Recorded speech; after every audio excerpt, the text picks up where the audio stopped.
Police అంటే చట్టానికి, న్యాయానికి, ధర్మానికి ప్రతీక అని హీరోయిజం చూపించే పోలీసులు సినిమాల్లోనే కనిపిస్తారు. నిజ జీవితంలో 100కి కూడా చేయి చచ్చే పోలీసులు లేరంటారా?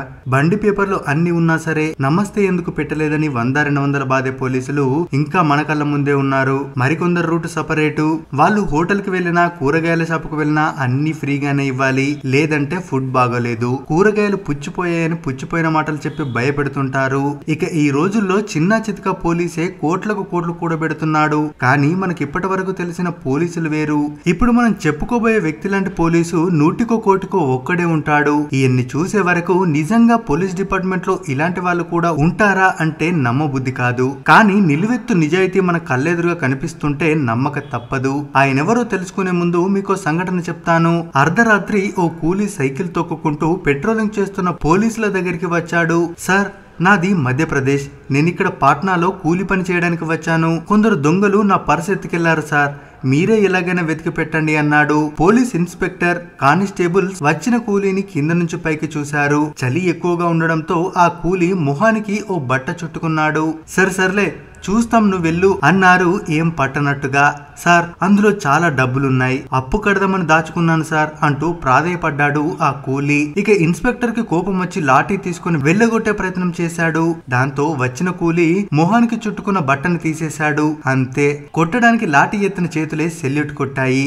సార్, మీరా, క్షమించండి అంటూ రిక్వెస్ట్ చేయడం మొదలు పెట్టారు పోలీసులు. ఎందుకంటే పోలీసులు అనుకున్నట్టు అతను కూలీ కాదు, ఐపీఎస్. ఇంకేముంది, అందరు పోలీసులని స్పాట్ లోనే సస్పెండ్ చేసేశాడు. ఇక మరొక రోజు దొంగల మారువేషంలో బైక్ మీద పోలీస్ స్టేషన్ కి వచ్చాడు. స్టేషన్ బయట జీప్ కి కీ అలాగే ఉంది. బైక్ ని పక్కకి పార్క్ చేసి జీప్ ని వేసుకుని 2 గంటల పాటు సిటీ మొత్తం తిరిగాడు. కానీ పోలీసుల్లో ఎలాంటి చలనం లేదు. నేరుగా స్టేషన్ కి వెళ్లి సదరు జీప్ డ్రైవర్ ని సస్పెండ్ చేసేశాడు. ఈ 2 సంఘటనలు పోలీసుల పనితీరు ఎలా ఉందో తెలుసుకోవడానికి ఓ పోలీస్ బాస్ సీక్రెట్ గా చేసిన ఆపరేషన్స్. ఆ పోలీస్ బాస్ పేరే మను మహారాజ్, ఐపీఎస్ క్యాడర్. పోలీసులంటే ప్రజల సర్వెంట్స్ అని, ఎలాంటి సమస్యలున్నా తీర్చాల్సిందే, అందుకు ఎవరి మాట వినాల్సిన అవసరం లేదని భావించే వ్యక్తి ఆయన. తప్పు చేస్తే ఎవరిని వదిలిపెట్టడు. అందుకే అతన్ని డేర్ డెవిల్ ఆఫీసర్ అంటారు. మను మహారాజ్ బీహార్ క్యాడర్ కు చెందిన 2005 బ్యాచ్ ఆఫీసర్. 7 ఏళ్లు పాట్నాలో ఎస్ఎస్పీగా పనిచేసిన మను మహారాజ్ ప్రస్తుతం ఉత్తరాఖండ్ లోని ఐటీబీపీ డీఐజీగా పనిచేస్తున్నారు. చిన్నప్పటి నుండి పోలీస్ అవ్వాలనే పట్టుదలతో మొదటి అటెంప్ట్ లోనే ఐఏఎస్ ర్యాంక్ మార్కులు వచ్చినా సరే ఏరి కోరి ఐపీఎస్ ని తీసుకున్నారు. ఇక మను మహారాజ్ అంటే రౌడీలకే కాదు, అక్రమ బద్దకష్ట పోలీసులకు కూడా వెన్నులో వణికే. పైన చెప్పుకున్నట్టు ఏ వేషంలో వస్తాడో తెలియక, చెయ్యాలని లేకపోయినా సరే భయంతోనైనా డ్యూటీని కరెక్ట్ గా చేస్తుంటారు. అయితే అప్పట్లో బీహార్ లో సంచలనం రేకెత్తించిన బీహార్ స్టాఫ్ సెలక్షన్ కమిషన్ నియామకాల కుంభకోణాన్ని వెలికి తీసింది ఇతనే. దీని వెనుక పెద్ద పెద్ద రాజకీయ నేతల హస్తం కూడా ఉంది.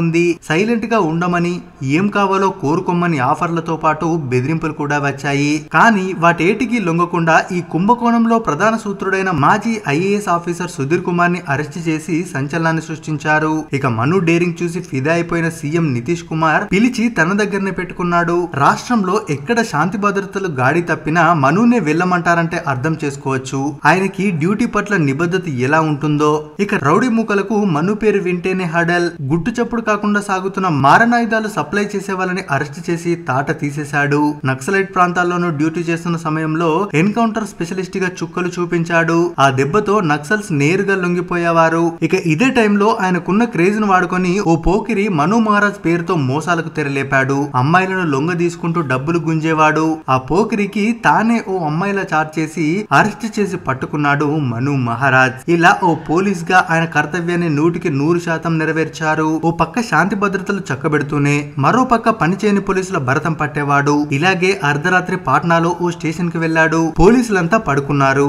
అంతేకాక 2 పోలీసులు కారణం చెప్పకుండా డ్యూటీకి రాలేదు. దాంతో ఆ రాత్రి ఆ 2ని పిలిచి సస్పెండ్ ఆర్డర్స్ చేతిలో పెట్టి పంపించాడు. ప్రస్తుతం ఇండియా చైనా బార్డర్ లో పనిచేస్తున్నాడు మను మహారాజ్. డ్యూటీ ఆయనలోని ఒక కోణం అయితే, మరో కోణం సమాజం పట్ల బాధ్యత.